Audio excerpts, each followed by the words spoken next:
السلام علیکم ورحمۃ اللہ وبرکاتہ۔ غرامی قدر سامعین اور محترم ناظرین، حضرت اقدس مولانا اشرف علی تھانوی رحمۃ اللہ تعالیٰ علیہ اللہ کے اولیاء کرام میں سے ایک ولی تھے اور جناب رسول اکرم صلی اللہ علیہ وسلم کے عاشقوں میں سے ایک عاشق تھے۔ آپ رحمۃ اللہ تعالیٰ علیہ مترجم قرآن اور کئی کتب کے مصنف ہیں۔ آپ کی کتابوں، آپ کے رسائل میں سے ایک رسالہ ہے حفظ الایمان۔ اس رسالے میں آپ رحمۃ اللہ تعالیٰ علیہ نے چند سوالوں کے جوابات دیے ہیں۔ ان میں سے ایک سوال یہ آیا تھا کہ کیا جناب رسول اکرم صلی اللہ علیہ وسلم کو عالم الغیب کہہ سکتے ہیں یا یہ نہیں کہہ سکتے؟ یہ بات یاد رکھنی ہے۔ سوال یہ تھا کہ کیا رسول اکرم صلی اللہ علیہ وسلم کو عالم الغیب کہہ سکتے ہیں یا نہیں کہہ سکتے؟ اس سوال کے جواب میں حضرت تھانوی رحمۃ اللہ تعالیٰ علیہ نے جواب تحریر فرمایا۔ اس جواب کے اندر ایک بات ارشاد فرمائی، تحریر فرمائی۔ اس بات پر احمد رضا خان صاحب نے اعتراض کیا اور کہا کہ اس عبارت کے اندر مولانا اشرف علی تھانوی نے معاذ اللہ نبی علیہ الصلوۃ والسلام کی گستاخی کی ہے۔ حالانکہ جو مضمون احمد رضا خان صاحب نے وہاں سے اخذ کیا، اس عبارت میں ایسا کوئی مضمون نہیں لکھا، اس عبارت میں ایسا کوئی مضمون نہیں موجود۔ خود جب حضرت تھانوی رحمۃ اللہ تعالیٰ علیہ سے اس کے بارے میں پوچھا گیا تو حضرت تھانوی رحمۃ اللہ تعالیٰ علیہ نے فرمایا کہ میں نے نہ حفظ الایمان میں نہ کسی کتاب میں ایسا مضمون لکھا ہے، بلکہ میں خود ایسے مضمون کو کفر سمجھتا ہوں، میرے دل سے بھی اس کا شائبہ نہیں گزرا، اور جس کا ایسا اعتقاد ہو، جس کی تہمت مولانا تھانوی پر احمد رضا خان نے باندھی، جس کا ایسا اعتقاد ہو، ایسا آدمی کافر ہوگا۔ یہ خود مولانا تھانوی رحمۃ اللہ تعالیٰ علیہ نے فرمایا۔ جب خود حضرت تھانوی رحمۃ اللہ تعالیٰ علیہ فرماتے ہیں لہٰذا اب زبردستی نہیں ماننا پڑے گا، تم نے ایسا لکھا ہے، یہ خواہ کی رضا خانیت ہے اور کچھ نہیں ہے۔ احمد رضا خان صاحب نے ان پر تہمت باندھی اور وہی ناٹک آج تک یعنی بریلوی حضرات کرتے آ رہے ہیں اور رضا خانی کر رہے ہیں۔ یا تو نہ سمجھ ہیں اور اتنے کم علم ہیں کہ ان کو عبارت سمجھ ہی نہیں آتی، یا وہ سمجھتے ہیں اور ضد اور ہر درمی سے کام لیتے ہیں۔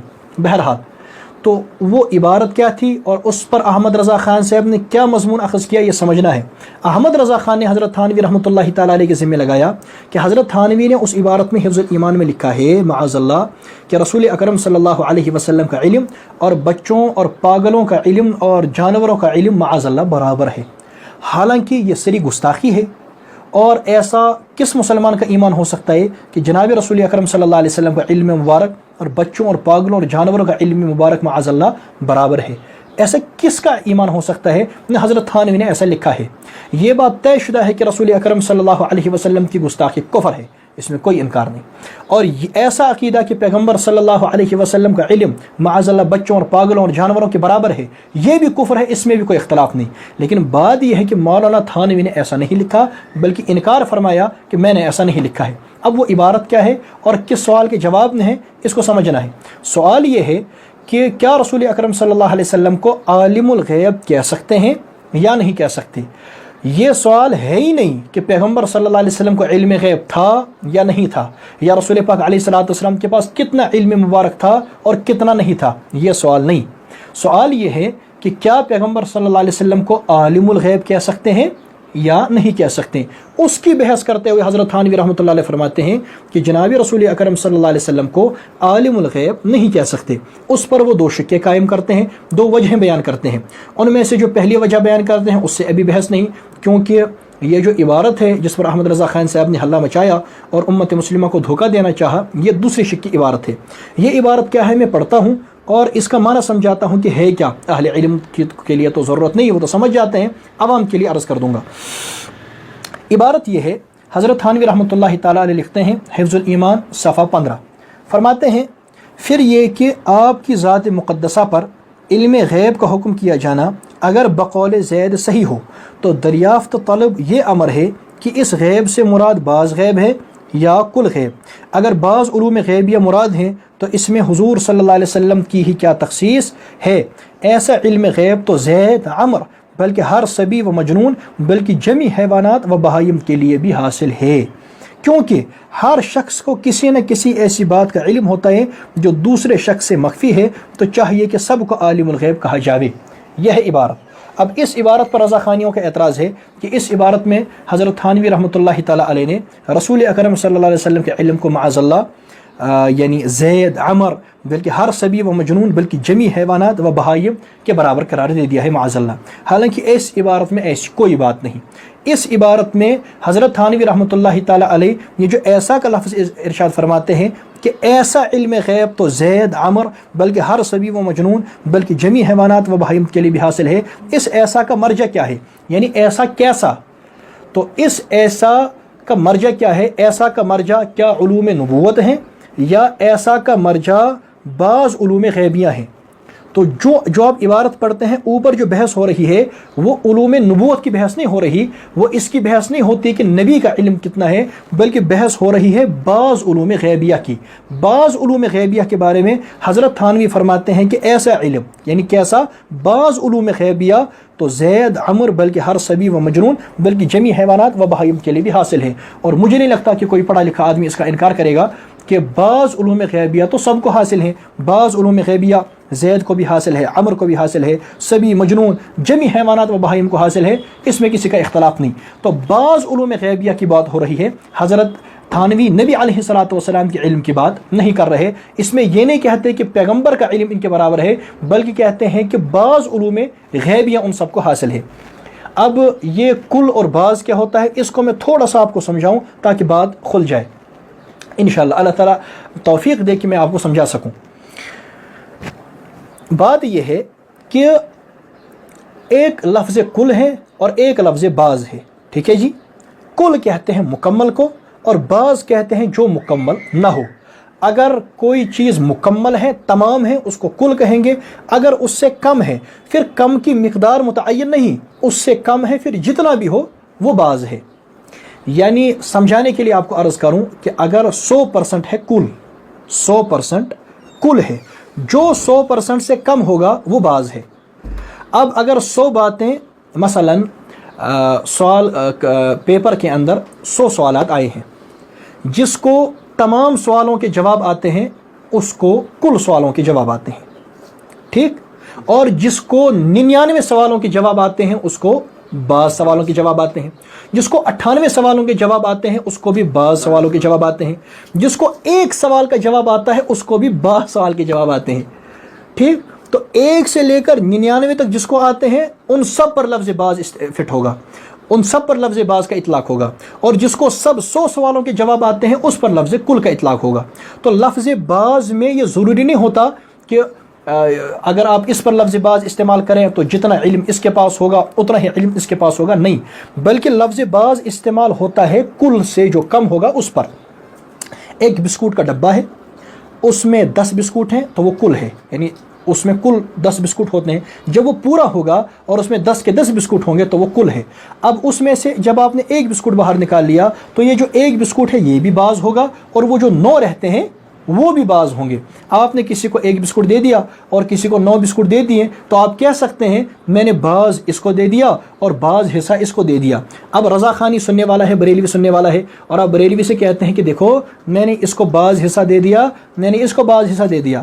وہ بریلوی آپ سے کہتا ہے اس کا مطلب تو نے 5 اس کو دیے ہیں 5 اس کو دیے ہیں. آپ کہتے ہیں نہیں، میں نے 1 اس کو دیا ہے 9 اس کو دیے ہیں.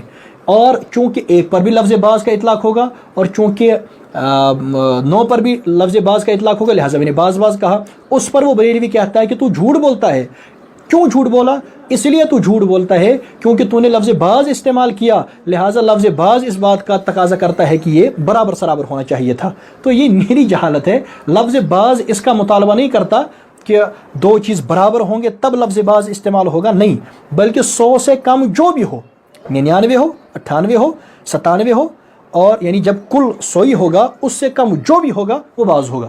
اگر آپ کو ایک بات پتہ ہے غیب کی تو اس کو بھی بعض علوم غیب کہیں گے، بعض علم غیب کہیں گے. اگر آپ کو 2 باتیں پتہ ہیں اس کو بھی بعض علم غیب کہیں گے. اگر آپ کو 4 باتیں پتہ ہیں تو اس کو بھی بعض علوم غیبیہ کہیں گے. اگر آپ کو 10 باتیں پتہ ہیں اس کو بھی بعض علوم غیبیہ کہیں گے. اگر آپ کو 9 باتیں پتہ ہیں، 10 باتیں پتہ ہیں، 20 باتیں پتہ ہیں، 80 باتیں پتہ ہیں، اس کو بھی بعض علوم غیبیہ کہیں گے. اور جو علوم جناب رسول اکرم صلی اللہ تعالی علیہ وسلم کو حاصل ہیں وہ تو کروڑوں اربوں، بلکہ کروڑوں اربوں کیا، اس کا تو ہم اندازہ نہیں کر سکتے، اور کون اندازہ کر سکتا ہے پیغمبر کے علوم کا؟ وہ تو بہت زیادہ ہیں، اور اگر تمام مخلوقات کا علم جمع کر لیا جائے اس کا اور پیغمبر کے علوم کا آپس میں کوئی یعنی واسطہ ہی نہیں ہے، کوئی مقابلہ ہی نہیں ہے، لیکن اس کے باوجود چونکہ کل نہیں ہے، جیسا کہ خدا احمد رضا خان صاحب بھی مانتے ہیں کہ کل نہیں ہے، جب کل نہیں ہے تو وہ کروڑوں اربوں اور وہ بہت زیادہ علوم کہ جو اللہ ہی جانتے ہیں کہ اس نے کتنے دیے، اور پیغمبر جانتے ہیں کہ ان کو کتنے دیے گئے، اور کتنے علوم کی اطلاعات دی گئی، کتنا یعنی غیب ان پر ظاہر کیا گیا، کتنی اطلاعات ان کے پاس آئیں، نبی جانتے ہیں، لیکن وہ جو بہت زیادہ ہے وہ بھی لفظ غیب، لفظ بعض کے اندر ہی آتا ہے، کیونکہ کل نہیں ہے۔ تو کل سے جو کم ہوگا اس کو بعض کہتے ہیں۔ اگر کسی کو ایک بات پتہ ہے اس کو بھی لفظ بعض میں لائیں گے، اگر کروڑوں باتیں پتہ ہیں، اربوں باتیں پتہ ہیں، اس کو بھی لفظ بعض کہیں گے جو کہ کل نہ ہو۔ یہ بات بالکل آسان سی صاف سی ہے۔ اسی کے بارے میں حضرت تھانوی فرماتے ہیں کہ بعض علوم غیبیہ تو سب کو ہیں، یعنی رسول اکرم صلی اللہ علیہ وسلم کو کروڑوں اربوں خربوں یعنی اطلاعات ہیں، بلکہ اس سے بھی زیادہ۔ سمجھانے کے لیے بات عرض کر رہا ہوں، ورنہ کون اس کا اندازہ کر سکتا ہے، گن سکتا ہے؟ سمجھانے کے لیے عرض کروں کہ کروڑوں اربوں خربوں غیب کی خبریں آپ پر ظاہر ہوئیں، لیکن یہاں سے وہ لوگ بھی ہیں جن کو ایک بات، دو بات، تین باتیں معلوم ہیں، تو وہ جو پیغمبر علیہ الصلوۃ والسلام کا کروڑوں اور اربوں اطلاعات ہیں غیب کی، ان کو بھی بعض علوم غیبیہ کہیں گے۔ اور ان کو جو ایک ایک لفظ، زید کو جو ایک بات پتہ ہے، عمر کو جو ایک بات پتہ ہے، بہائم کو جو ایک بات پتہ ہے، حیوانات کو جو ایک بات پتہ ہے، اس کو بھی بعض علم غیب کہیں گے۔ تو لفظ بعض میں یہ سارا کچھ آ جاتا ہے، اور لفظ بعض میں آنے کی وجہ سے برابر نہیں ہوتا۔ میں آپ کو ایک اور طرح سے سمجھاتا ہوں۔ بریلوی جو ہیں وہ کماتے ہیں، کام کرتے ہیں اسباب کی دنیا میں، کما کر کے گھر لاتے ہیں، گھر لانے کے بعد ان بچوں کو کھلاتے ہیں، بیویوں کو کھلاتے ہیں۔ اسباب کی دنیا میں کھلانے والے تو اللہ ہے، اسباب کی دنیا کی بات کر رہا ہوں اور سمجھانے کے لیے عرض کرتا ہوں۔ اب وہ کما کر کے لاتے ہیں اور وہ کرتے ہیں۔ اس کے بعد ایک بریلوی کہتا ہے، اس سے کوئی سوال کرتا ہے دوسرا بریلوی، کہتا ہے کہ تو تمام مخلوقات کو کھلاتا ہے یا تو بعض کو کھلاتا ہے؟ تو بریلوی کیا جواب دے گا؟ بعض کو کھلاتا ہے، کل کو تو نہیں کھلاتا نا، اس کے بچے دو تین ہوں گے، ایک ہوگا، دو ہوں گے، یا ماں باپ ہے یا بیوی ہے یا کون ہے، تو وہ ان کے ذریعے سے کھاتے ہیں، اس کی جو گھر والے ہیں اس کے ذریعے سے کھاتے ہیں، تو اس کے ذریعے سے بعض کھاتے ہیں۔ اللہ کھلانے والا ہے، اس کے ذریعے سے وہ بعض کھلاتے ہیں۔ اچھا، یہ جو کتیا ہوتی ہے جو اپنے بچوں کو اس کے ذریعے سے رزق ملتا ہے ان کے بچوں کو، تو وہ بھی کل کو کھلاتی ہے، اس کے ذریعے سے کل کائنات کو رزق ملتا ہے، یا اس کے بچوں کو ملتا ہے؟ اس کے بچوں کو ملتا ہے۔ تو کل کو ملتا ہے یا بعض کو ملتا ہے؟ بعض کو ملتا ہے۔ تو ایک بریلوی کے ذریعے سے یعنی بعض کو رزق ملتا ہے، اور ایک کتیا کے ذریعے سے بھی بعض کو رزق ملتا ہے۔ تو بتائیے کہ کیا اس لفظ بعض کی وجہ سے یہ رزق اور وہ رزق برابر ہو گیا اور ایک جیسا ہو گیا؟ نہیں۔ جو آدمی کہتا ہے یہ برابر نہیں ہوا، الگ الگ ہے، بھائی وہ انسان ہے، وہ کوئی اور شے ہے، یہ الگ ہے اور وہ الگ ہے، اس کی مقدار الگ ہے، اس کی مقدار الگ ہے، لفظ بعض میں آنے کی وجہ سے نہ ایک جیسے ہوں گے نہ مقدار ایک ہوگی، تو یہ دیوبندیت ہے۔ اور اگر کوئی کہے گا لفظ بعض میں آنے کی وجہ سے وہ رزق اور یہ رزق ایک ہو جائے گا، یہ رضاخانیت ہے۔ تو لفظ بعض میں آنے کی وجہ سے ایک جیسا نہیں ہوتا، نہ مقدار ایک جیسی ہوتی ہے اور نہ کیفیت ایک جیسی ہوتی ہے۔ لفظ بعض میں آنے کی وجہ سے ایسا نہیں ہوتا، بلکہ جو بھی کل سے کم ہوگا اس کو لفظ بعض میں وہ آتا ہے، لیکن پھر دیکھا جاتا ہے کیفیت کیا ہے، مقدار کیا ہے، وہ علیحدہ شے ہے۔ اس عبارت میں حضرت تھانوی رحمۃ اللہ تعالیٰ علیہ نہ علوم نبوت کی بات کرتے ہیں کہ پیغمبر کو علم غیب تھا یا نہیں تھا، نہ یہ کہتے ہیں کہ پیغمبر کو کتنا علم غیب تھا، بس اتنا فرماتے ہیں کہ جو پیغمبر کو حاصل تھا، اگر تم کہتے ہو کل یا بعض، اگر بعض کہتے ہو، اب وہ بعض میں کتنا ہے اس کی تو بحث ہی نہیں اس عبارت میں، یعنی جو نبی کا بعض علم ہے وہ کتنا ہے اس کی اس میں بحث ہی نہیں۔ وہ آگے حضرت تھانوی فرماتے ہیں اس عبارت میں یہ بحث ہے کہ رسول اکرم صلی اللہ علیہ وسلم کو جو بعض علم حاصل ہے، اگر تم بعض علم کی وجہ سے پیغمبر کو عالم الغیب کہو گے تو بعض علم تو سب کو حاصل ہے، یعنی ایک ایک دو دو غیب کی باتیں سب کو معلوم ہے، لہٰذا تمہیں سب کو عالم الغیب کہنا پڑے گا۔ باقی یہ کہ پیغمبر کو کتنا بعض علم ہے، ان کو کتنا ہے، وہ آگے چل کر حضرت تھانوی رحمۃ اللہ تعالیٰ علیہ اسی حفظ الایمان میں لکھتے ہیں کہ نبی علیہ الصلوۃ والسلام کو علوم تشریعیہ بتمامی دے دیے گئے تھے، تمام علوم تشریعیہ، جو آگے چل کر کے کہتا ہے اسی رسالے میں کہ نبی علیہ الصلوۃ والسلام کو تمام علوم تشریعیہ دے دیے گئے۔ وہ کچھ صفحے پہلے کہتا ہے کہ پیغمبر کا علم نعوذ باللہ ان کے برابر ہے، نہیں. تو یہاں جو یہ لفظ ہے نا ایسا علم غیب، تو ایسا کا مرجع بعض علوم غیبیہ ہیں، ایسا کا مرجع علوم نبوت نہیں، کیونکہ یہاں وہ بحث ہی نہیں ہے. لہٰذا حضرت تھانوی رحمۃ اللہ علیہ بتانا چاہتے ہیں کہ اگر تم پیغمبر کو عالم الغیب کہو گے تو بعض کی وجہ سے یا کل علم کی وجہ سے، تو کل تو تم بھی نہیں مانتے، اور جو مانتا ہے تو پھر اس پر الگ بحث حضرت تھانوی کی ہے. اور اگر بعض کی وجہ سے کہو گے تو بعض علم غیب سب کو حاصل ہے، بعض علم غیب سب کو حاصل ہے اور اس کا کوئی انکار نہیں کر سکتا. اس پر میں دلیل بھی دے دیتا ہوں کہ بعض میں تو یعنی اگر کسی کو غیب کی ایک ہی بات معلوم ہے اس کو بھی بعض علم غیب کہتے ہیں. باقی کیا ان کا علم حضور جیسا ہے؟ ایسا تو یہیں کہیں نہیں لکھا. حضور کا علم کتنا ہے وہ بھی یہاں نہیں لکھا. لہذا لفظ بعض کی وجہ سے نہ دو چیزیں ایک جیسی ہوتی ہیں نہ ان کی مقدار ایک جیسی ہوتی ہے، یہ بات اب سمجھ لیں. اچھا، اب سوال یہ ہے کہ کیا سب کو علوم غیبیہ حاصل ہیں؟ کہ جی ہاں علوم غیبیہ حاصل ہیں. اس کی دلیل کیا ہے؟ اس کی دلیل میں قرآن پاک کی ایک آیت